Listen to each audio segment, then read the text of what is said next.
What's it been like for you to see your high school teammate James Smith get a lot of playing time as well? It's been fun, man. Just seeing him be successful out there and coming from last year, have to learn his ways. Like he said, he had to find out what he needed to do better and stuff like that.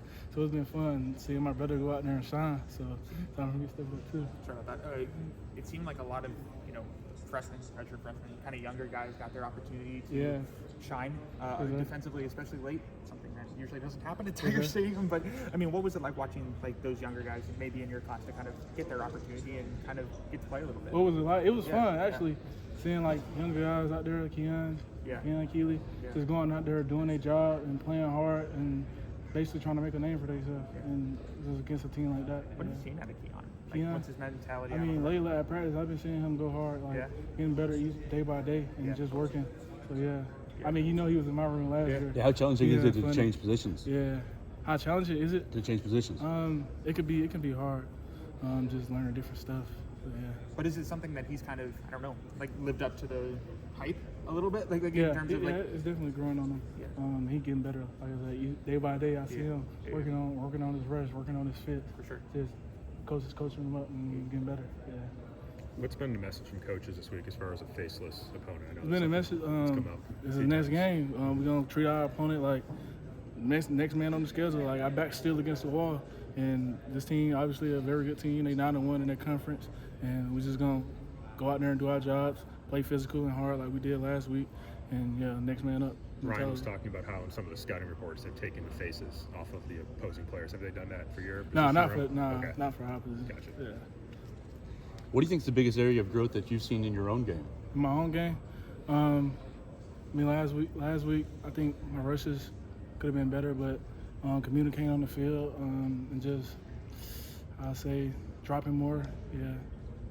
How much more comfortable do you feel 9 games into the season? Yeah, I feel very comfortable right now, and it's gonna look different. Yeah. Did Hugh talk with you after? Like, have you talked with Hugh over the past few days in terms of?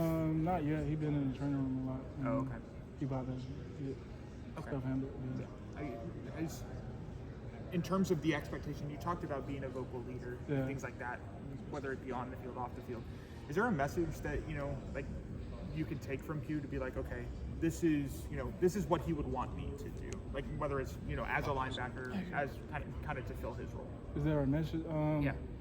I mean, a message I would say is just trying to be the bigger guy. I mean, last year we had Raz and Dallas, and them two, they got along well, and they now it's me and Yenze, so we gotta get on. I mean, we obviously is, but just knowing when to say something and stuff like that. Sure. Your own game, where do you want to see the most improvement from yourself my own game until end of the season? Definitely my pass rush. I gotta finish my rushes. I mean, I be getting back there, but I'm just not finishing right now. So definitely finishing on my pass rushes. What's it take to be able to do that?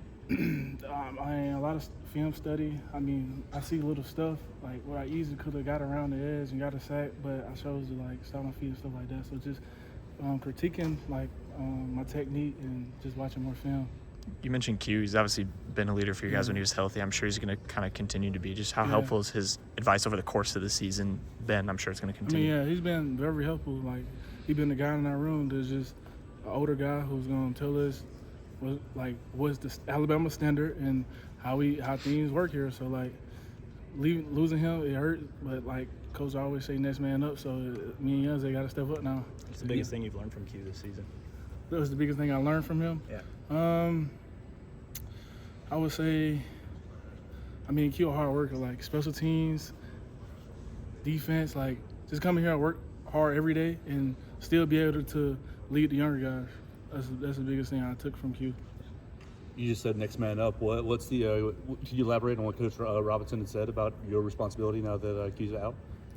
Well, he elaborated. Yeah, can you elaborate on what he said to you guys as Q being out? It hurts to lose a Q, but this is next man up mentality with everybody. You seen Keon Sapp went down, Bray Hubbard stepped up, and next man up. That's basically what it is. Last two. Y'all have had a lot of success in the goal line in the last couple of games. How much pride do you take in getting stops there, and how much does it juice you guys up when you do that, especially on the road? It's fun. In the trenches, the game is where it's won. So getting our hands dirty, putting our face, and we going to work. It's fun down there in the trenches.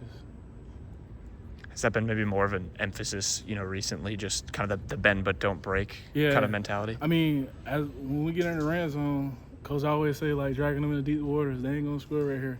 So just playing violent, like in the trenches, playing with violent hands, violent technique, and just basically being a violent man, being the best man. Thanks, y'all.